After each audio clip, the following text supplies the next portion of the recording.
J'y ai cru, je me suis même accroché à cette idée, et encore une fois, on me l'enlève. Est-ce qu'un jour on aura le vrai mandarin dans un film du MCU? Je crois pas. Yo les gens, c'était RealTM, j'espère que vous allez bien, bienvenue sur LTAM, Let's Talk About Movies, les vidéos qui vous tiennent au courant de l'actualité de vos super-héros préférés adaptés en film. Aujourd'hui on parle de Shang-Chi. Shang-Chi c'est un personnage de l'univers Marvel assez peu connu, j'ai déjà fait une ou deux vidéos sur son sujet, et je dois dire que j'ai vraiment hâte de voir son film. Pour plusieurs raisons. Raison 1. La première raison est simple, c'est que c'est un film qui est prévu depuis Iron Man, premier volet. Oui, les 10 anneaux étaient là, mais on n'avait juste pas fait attention.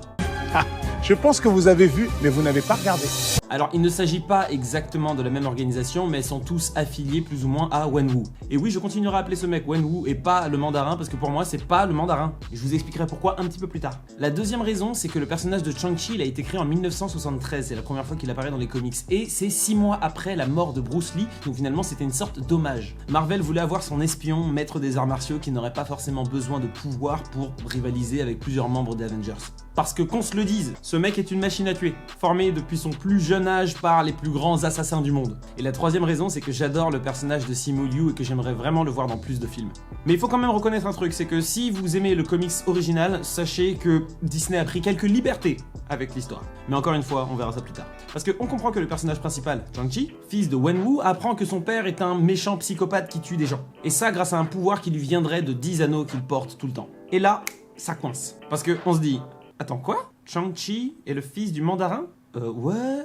Dans le comics, c'est le fils de Fu Manchu, mais ça à la limite, ok, faites ce que vous voulez. Et donc ce Shang-Chi aurait fui son père pendant 10 ans, changé de nom et tente de vivre une vie genre paisible, loin des problèmes. Mais pour une raison inexpliquée pour l'instant, Wenwu envoie ses soldats pour choper son fils et le ramener au bercail. Je pense qu'à ce moment du film, on aura droit à une grosse scène de fight, course-poursuite, scène de combat, ça va être épique. Et ce qui m'intrigue déjà à ce moment-là, c'est pourquoi et pourquoi. Premier pourquoi Shang-Chi il a fui son père? Parce que s'il a été élevé par Wenwu, formé au combat, à quel moment il a eu le choix de partir? Pourquoi il a même eu le choix de partir?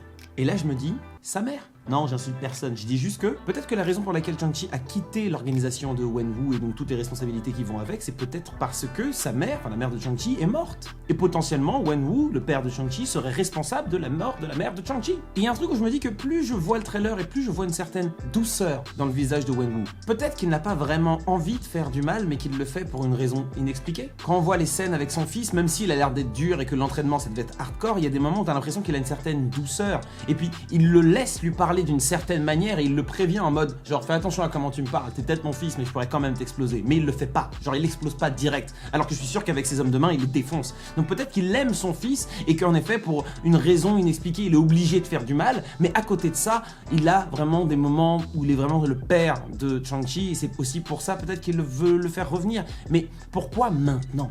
Et parce que c'est ça pour moi le deuxième pourquoi. Pourquoi Wenwu veut récupérer son fils 10 ans après? Pourquoi là? Surtout que ça a l'air d'être très établi que Shang-Chi, il s'en fiche de son père. Ou en tout cas, il l'aime pas du tout. Peut-être que c'est dû aux événements d'Endgame ou aux événements qui vont arriver dans Loki, parce que je suis convaincu que la série Loki va nous permettre de découvrir vraiment le multivers tel qu'on va le connaître dans la suite du MCU. Ou peut-être encore qu'il a besoin de son fils pour réaliser quelque chose de plus grand. Un petit peu comme Ego avait besoin de Peter. Encore une fois, on a un super papa au max du max. Ou encore comme Thanos qui avait besoin de tuer la personne qu'il aimait le plus. Encore un super papa. Donc déjà voilà, il y a Baleine sous caillou.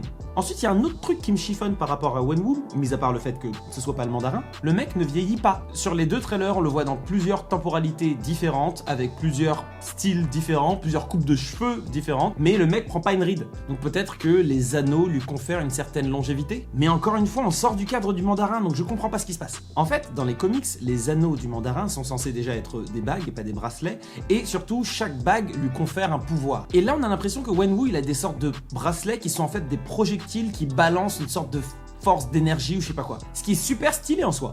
Mais ça, c'est les pouvoirs de quelqu'un d'autre, pas les pouvoirs du mandarin. Bon, ça me chiffonne un peu, mais maintenant que je le dis à haute voix, je me dis, peut-être que Marvel a pris cette décision de changer un petit peu l'histoire du mandarin et surtout des anneaux pour que le grand public ne les confonde pas trop avec les pierres d'infinité. Peut-être que c'est pour ça, peut-être que c'est pas du tout pour ça. Dites-moi ce que vous en pensez.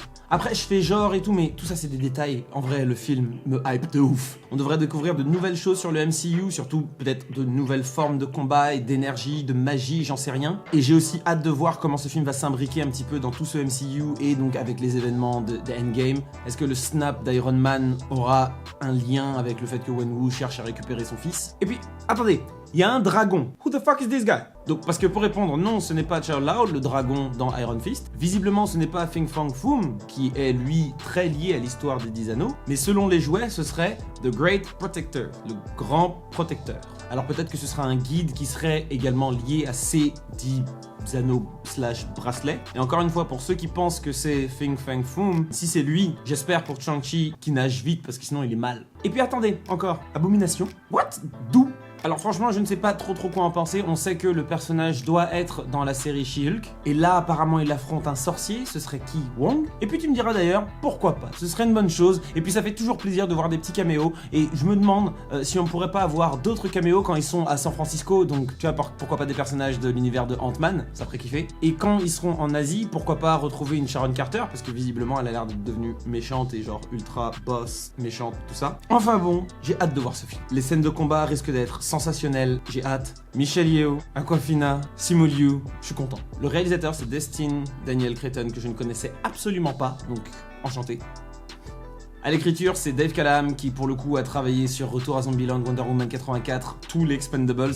Donc ok, on a quelqu'un qui sait faire des films d'action et il y aura une petite touche à l'écriture qui est donc apportée par le réalisateur, à savoir Destin Daniel Cretton. Donc je me demande ce que ça va donner un petit peu, parce que les autres projets sur lesquels il a bossé en tant que court-métrage, c'était quelque chose qui avait l'air d'être un petit peu plus poussé, on va dire, en termes de psychologie de personnage qu'un film de super-héros. Donc je me demande comment ça va se goupiller cette histoire. Le film est prévu pour le mois de septembre, je sens que cet été va être long. Voilà les amis un petit peu pour cette vidéo et tout ce que je peux vous dire à partir de ces 2 trailers qui sont sortis. Et vous, dites-moi ce que vous en pensez, balancez-moi vos théories, surtout comment ça va s'imbriquer un petit peu tout ça dans le MCU, parce que c'est surtout ça qu'on veut voir. Et nous on se retrouve très bientôt, donc d'ici là, regardez de bons films, de bonnes séries, écoutez de la bonne musique, jouez de bons jeux vidéo, mangez de la bonne bouffe, bref, buvez de l'eau. Le Dorlo, dans 20-30 ans, il n'y en aura plus. Je vous fais des bisous, caresses et tendresses, et je vous dis peace. Ciao ciao.